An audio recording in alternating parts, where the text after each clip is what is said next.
ಇವತ್ತು ನಾವು ಒಂದು ರುಚಿಯಾಗಿರುವಂತಹ ಅನ್ನದ ಬಗೆಯನ್ನು ಮಾಡೋಣ. ಸಾಮಾನ್ಯವಾಗಿ ಚಿತ್ರಾನ್ನ, ಪುಳಿಯೋಗರೆ ಇದನ್ನೆಲ್ಲ ಹಬ್ಬದ ದಿನ ನಾವು ಮಾಡಿರ್ತೀವಿ. ಇವತ್ತು ನಾನು ಮಾಡ್ತಾ ಇರೋದು ದಿಢೀರಾಗಿ ಮಾಡುವಂತಹ ಪುಳಿಯೋಗರೆ ಅಥವಾ ಹುಣಸೆ ಹಣ್ಣಿನ ಚಿತ್ರಾನ್ನ. ಇದಕ್ಕೆ ನಾನು ಇನ್ಸ್ಟೆಂಟಾಗಿ ಒಂದು ಪೌಡರ್ ರೆಸಿಪಿಯನ್ನು ಸಹ ತೋರಿಸ್ತಾ ಇದ್ದೀನಿ. ಹಾಯ್ ಫ್ರೆಂಡ್ಸ್, ಎಲ್ಲರಿಗೂ ನಮಸ್ಕಾರ.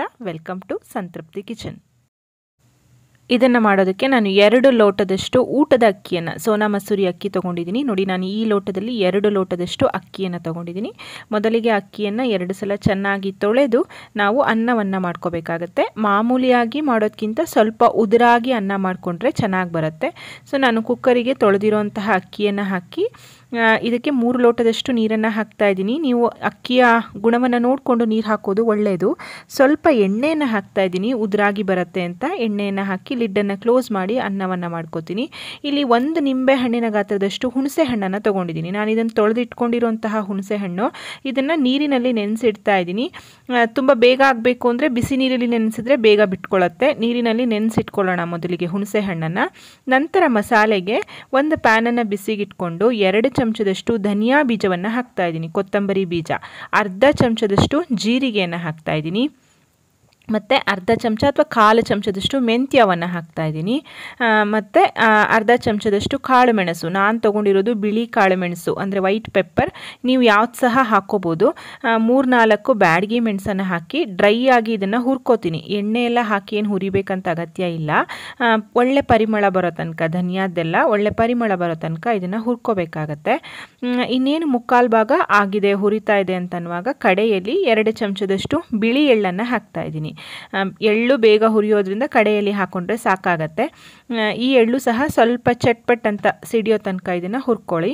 ಸಾಮಾನ್ಯವಾಗಿ ಪುಳಿಯೋಗರೆ ಮಾಡೋದಕ್ಕೆ ರಸಂ ಪೌಡರ್ ಬೇಕಾಗುತ್ತೆ, ಇಲ್ಲ ಪುಳಿಯೋಗರೆ ಗೊಜ್ಜು ಬೇಕಾಗುತ್ತೆ, ಪುಳಿಯೋಗರೆ ಪೌಡರ್ ಬೇಕಾಗುತ್ತೆ. ಇದು 3 ಇಲ್ಲ ಅಂತಂದರೆ ನೀವು ಈ ರೆಸಿಪಿಯನ್ನು ಟ್ರೈ ಮಾಡಿ ನೋಡಿ, ತುಂಬ ರುಚಿಯಾಗಿರುತ್ತೆ ಫ್ರೆಂಡ್ಸ್. ಇದು ದಿಢೀರಾಗಿ ಮಾಡೋವಂತಹ ರೆಸಿಪಿ. ಎಳ್ಳು ಚೆನ್ನಾಗಿ ಸಿಡಿದ ಮೇಲೆ ಫ್ಲೇಮನ್ನು ಆಫ್ ಮಾಡಿಕೊಂಡು ಒಂದು ಅರ್ಧ ಕಪ್ಪು ಅಥವಾ 3 ಚಮಚದಷ್ಟು ಕೊಬ್ಬರಿ ತುರಿಯನ್ನು ಹಾಕ್ತಾ ಇದ್ದೀನಿ.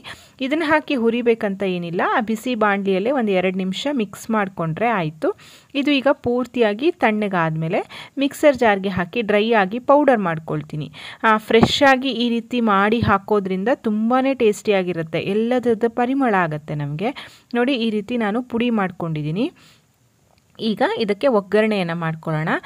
ಒಂದು ಸ್ವಲ್ಪ 2 ಚಮಚದಷ್ಟು ಎಣ್ಣೆಯನ್ನು ಹಾಕ್ತಾ ಇದ್ದೀನಿ. ಎಣ್ಣೆ ಸ್ವಲ್ಪ ಜಾಸ್ತಿನೇ ಬೇಕಾಗತ್ತೆ, ತುಂಬ ಡ್ರೈ ಅನಿಸ್ಬಿಡುತ್ತೆ ಎಣ್ಣೆ ಕಡಿಮೆ ಹಾಕಿದ್ರೆ. ಎಣ್ಣೆ ಬಿಸಿ ಆದಮೇಲೆ 2 ಚಮಚದಷ್ಟು ಶೇಂಗಾ ಬೀಜ ಅಥವಾ ನೆಲಗಡಲೆ ಬೀಜವನ್ನು ಹಾಕಿ ಮೊದಲಿಗೆ ಶೇಂಗಾವನ್ನು ಹುರ್ಕೊಳ್ಳೋಣ. ಶೇಂಗಾವನ್ನು ಮೊದಲಿಗೆ ಈ ರೀತಿ ಹುರಿದು ನಾವು ತೆಗೆದಿಟ್ಕೊಂಡ್ಬಿಟ್ರೆ ಹುಣಸೆ ಹಣ್ಣಿನ ರಸ ಎಲ್ಲ ಹಾಕೋದ್ರಿಂದ ಮೆತ್ತಗಾಗ್ಬಿಡುತ್ತೆ ಒಗ್ಗರಣೆಯಲ್ಲೇ ಬಿಟ್ಟರೆ. ಹಾಗಾಗಿ ನಾನು ಶೇಂಗಾವನ್ನು ಚೆನ್ನಾಗಿ ಈ ರೀತಿ ಫ್ರೈ ಮಾಡಿಕೊಂಡು ಒಂದು ಬಟ್ಲಿಗೆ ಹಾಕಿ ತೆಗೆದಿಟ್ಕೊತೀನಿ. ಈ ರೀತಿ ಮಾಡಿ ಯಾವಾಗಲೂ ಚಿತ್ರಾನ್ನ, ಪುಳಿಯೋಗರೆ ಇದನ್ನೆಲ್ಲ ಮಾಡುವಾಗ ಕಡೆಯಲ್ಲಿ ಶೇಂಗಾ ಬೀಜ ಹಾಕಿದ್ರೆ ಆ ಕ್ರಿಸ್ಪಿನೆಸ್ ನಮಗೆ ಉಳಿಯುತ್ತೆ, ಇಲ್ಲಾಂದರೆ ತುಂಬ ಮೆತ್ತಗಾಗ್ಬಿಡುತ್ತೆ. ಹಾಗಾಗಿ ಶೇಂಗಾವನ್ನು ಹುರಿದಿಟ್ಕೋತಾ ಇದ್ದೀನಿ. ನಂತರ ಈಗ ಅದೇ ಪ್ಯಾನಿಗೆ ನಾವು ಚೆನ್ನಾಗಿ ಎಣ್ಣೆ ಕಾದಿದೆಯಲ್ಲ, ಸೊ ಸಾಸಿವೆಯನ್ನು ಹಾಕ್ಕೊಳ್ಳೋಣ. ಸಾಸಿವೆ ನಂತರ ಉದ್ದಿನಬೇಳೆಯನ್ನು ಹಾಕ್ತಾ ಇದ್ದೀನಿ ಮತ್ತು ಕಡಲೆಬೇಳೆಯನ್ನು ಹಾಕ್ತೀನಿ. ಸಾಮಾನ್ಯವಾಗಿ ಹಬ್ಬ ಅಂದಮೇಲೆ ನಾವು ಚಿತ್ರಾನ್ನ, ಪುಳಿಯೋಗರೆ ಇದನ್ನೆಲ್ಲ ಮಾಡ್ತೀವಿ. ಈರುಳ್ಳಿ ಬೆಳ್ಳುಳ್ಳಿ ಇಲ್ಲದೆ ಇರೋಂತಹ ಒಂದು ಅಡಿಗೆ ಇದು. ಈ ಸಲ ಇದನ್ನ ಟ್ರೈ ಮಾಡಿ ನೋಡಿ, ತುಂಬಾ ಚೆನ್ನಾಗಿರುತ್ತೆ.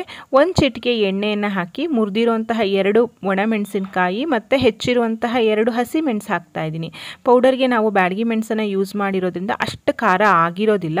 ನಿಮಗೆ ಖಾರ ಬೇಡ ಅಂದರೆ ಹಸಿಮೆಣಸನ್ನು ಇಲ್ಲಿ ಸ್ಕಿಪ್ ಮಾಡ್ಬೋದು. ನಂತರ ಇಲ್ಲಿ ಕರಿಬೇವಿನ ಸೊಪ್ಪನ್ನು ಹಾಕಿ ಒಗ್ಗರಣೆಯನ್ನು ಚೆನ್ನಾಗಿ ಬೇಯಿಸ್ಕೊಳ್ತಾ ಇದ್ದೀನಿ. ಕರಿಬೇವಿನ ಸೊಪ್ಪು ಸಹ ಚೆನ್ನಾಗಿ ಫ್ರೈ ಆದಮೇಲೆ ನಾವು ದಪ್ಪವಾಗಿ ತೆಗೆದಿಟ್ಕೊಂಡಿರುವಂತಹ ಹುಣಸೆ ಹಣ್ಣಿನ ರಸ, ಇದನ್ನು ನೋಡಿಕೊಂಡು ಹಾಕ್ಕೊಳ್ಳೋದು ಒಳ್ಳೆಯದು. ಹುಳಿ ಕೆಲವರಿಗೆ ತುಂಬ ಹುಳಿ ಇದ್ದರೆ ಇಷ್ಟ ಆಗುತ್ತೆ, ಕೆಲವರಿಗೆ ಹುಳಿ ಕಡಿಮೆ ಇದ್ದರೆ ಇಷ್ಟ ಆಗುತ್ತೆ. ಹಾಗಾಗಿ ಹುಣಸೆ ಹಣ್ಣಿನ ರಸ ಹಾಕಿದ್ಮೇಲೆ 1 ದೊಡ್ಡ ಚಮಚದಷ್ಟು ಬೆಲ್ಲವನ್ನು ಹಾಕಿದ್ದೀನಿ. ನಾನು ಹಾಕಿರೋದು ಜೋನಿ ಬೆಲ್ಲ. ಬೆಲ್ಲನೂ ಅಷ್ಟೇ, ಕೆಲವರಿಗೆ ತುಂಬ ಸಿಹಿ ಇದ್ದರೆ ಇಷ್ಟ ಆಗುತ್ತೆ, ಕೆಲವರಿಗೆ ಸಿಹಿ ಸ್ವಲ್ಪ ಹದವಾಗಿದ್ದರೆ ಇಷ್ಟ ಆಗುತ್ತೆ. ಹಾಗಾಗಿ ನಾನು 1 ಚಮಚದಷ್ಟು ಹಾಕಿದ್ದೀನಿ. ಪುಳಿಯೋಗರೆ ಸ್ವಲ್ಪ ಸಿಹಿ ಮುಂದಾಗಿದ್ರೇ ಚೆನ್ನಾಗಿರುತ್ತೆ. ಇದು ಚೆನ್ನಾಗಿ ಬಾಯ್ಲ್ ಆಗ್ತಾ ಇದೆ ಅನ್ನುವಾಗ ನಾವು ಮಾಡಿಟ್ಕೊಂಡಿರುವಂತಹ ಪುಡಿಯನ್ನು ಇದಕ್ಕೆ ಹಾಕ್ಕೊಳ್ಳೋಣ. ಇದನ್ನು ಒಗ್ಗರಣೆಯಲ್ಲಿ ಚೆನ್ನಾಗಿ ಮಿಕ್ಸ್ ಮಾಡ್ಕೊಳ್ಳಿ. ಇದನ್ನೇನು ತುಂಬ ಕುದಿಸ್ಬೇಕು ಆ ಥರ ಏನಿಲ್ಲ, ಯಾಕೆಂದರೆ ನಾವು ತಕ್ಷಣವಾಗಿ ಇದನ್ನು ಮಾಡಿ ಹಾಕ್ತಾ ಇರೋದ್ರಿಂದ, ಇದನ್ನೇನು ಸ್ಟೋರ್ ಮಾಡಿ ಇಡ್ತಾ ಇಲ್ವಲ್ಲ, ಹಾಗಾಗಿ ಚೆನ್ನಾಗಿ ಒಗ್ಗರಣೆಯಲ್ಲಿ ಇದನ್ನು ಮಿಕ್ಸ್ ಮಾಡ್ಕೊಳ್ಳೋಣ. ಈಗ ಇಲ್ಲಿ ಇದಕ್ಕೆ ರುಚಿಗೆ ತಕ್ಕಷ್ಟು ಉಪ್ಪನ್ನು ಸಹ ನಾನು ಸೇರಿಸ್ತಾ ಇದ್ದೀನಿ. ಮತ್ತು ನೀವು ಅನ್ನವನ್ನು ಕಲಿಸುವಾಗ ನೋಡಿಕೊಂಡು ಮತ್ತೆ ಬೇಕಿದ್ದರೆ ಉಪ್ಪನ್ನು ಸೇರಿಸ್ಕೊಳ್ಬೋದು. ಉಪ್ಪನ್ನು ಹಾಕಿ ಕಲಿಸೋದ್ರಿಂದ ಚೆನ್ನಾಗಿ ಉಪ್ಪೆಲ್ಲ ಹಿಡ್ಕೊಳ್ಳುತ್ತೆ ಅಂತ ಉಪ್ಪನ್ನು ಹಾಕಿ ಚೆನ್ನಾಗಿ ಇದನ್ನು ನಾನು ಮಿಕ್ಸ್ ಮಾಡ್ತಾ ಇದ್ದೀನಿ. ಇವಾಗ ಇದು ಗೊಜ್ಜು ತಯಾರಾಗಿದೆ. ಈ ಕಡೆ ಅನ್ನವನ್ನು ನಾನೊಂದು ಬೇಸನ್ಗೆ ಹಾಕ್ಕೊಂಡು ಆರಿಸಿ ಇಟ್ಕೊಂಡಿದ್ದೀನಿ. ಈ ರೀತಿ ಆರಿಸಿ ಇಟ್ಕೊಂಡಿರೋದ್ರಿಂದ ಅನ್ನ ಮುದ್ದೆ ಮುದ್ದೆ ಆಗೋದಿಲ್ಲ. ಬಿಸಿ ಅನ್ನಕ್ಕೆ ಹಾಕಿ ಕಲಸಿಬಿಟ್ರೆ ತುಂಬ ಬೇಗ ಮುದ್ದೆ ಆಗುತ್ತೆ ಅಂತಷ್ಟೇ. ಅನ್ನ ಸ್ವಲ್ಪ ತಣ್ಣಗಾದ್ಮೇಲೆ ಮಾಡಿಟ್ಕೊಂಡಿರೋಂತಹ ಗೊಜ್ಜನ್ನು ಹಾಕಿಬಿಟ್ಟು ಚೆನ್ನಾಗಿ ಮಿಕ್ಸ್ ಮಾಡಿದರೆ ಆಯಿತು. ಮತ್ತು ಹುರಿದಿಟ್ಕೊಂಡಿರುವಂತಹ ಶೇಂಗಾ ಬೀಜವನ್ನು ನಾನು ಹಾಕ್ತಾ ಇದ್ದೀನಿ. ಇಲ್ಲಿ ನೀವು ರುಚಿಗೆ ಉಪ್ಪು ಬೇಕಿದ್ರೆ ಉಪ್ಪನ್ನು ಸೇರಿಸ್ಕೊಳ್ಬೋದು. ನಾನು ಆಲ್ರೆಡಿ ಗೊಜ್ಜಿಗೆ ಉಪ್ಪನ್ನು ಹಾಕಿರೋದ್ರಿಂದ ಮತ್ತೆ ಉಪ್ಪನ್ನು ಹಾಕ್ತಾ ಇಲ್ಲ. ನೀಟಾಗಿ ಇದನ್ನು ಒಂದ್ಸಲ ಮೇಲೆ ಕೆಳಗೆ ಮಾಡಿಕೊಂಡು ಮಸಾಲೆ ಎಲ್ಲ ಅನ್ನಕ್ಕೆ ಹಿಡಿಯೋ ಥರ ಕಲಿಸ್ಕೊಳ್ಳಿ.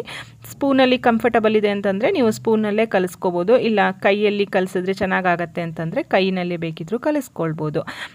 ನೋಡಿ, ರುಚಿಯಾಗಿರುವಂತಹ ದಿಢೀರ್ ಪುಳಿಯೋಗರೆ ಅಥವಾ ಹುಣಸೆ ಹಣ್ಣಿನ ಚಿತ್ರಾನ್ನ ತಯಾರಾಯಿತು. ತುಂಬಾ ಈಸಿ ಫ್ರೆಂಡ್ಸ್, ತುಂಬ ರುಚಿಯಾಗಿರುತ್ತೆ. ಖಂಡಿತ ಟ್ರೈ ಮಾಡಿ ನೋಡಲೇಬೇಕಾದಂತಹ ರೆಸಿಪಿ ಇದು. ಟ್ರೈ ಮಾಡಿ ನೋಡ್ತಿರಲ್ಲ, ನೋಡಿ ಹೇಗಾಯ್ತಂತ ನನಗೆ ತಿಳಿಸೋದನ್ನು ಮರಿಬೇಡಿ.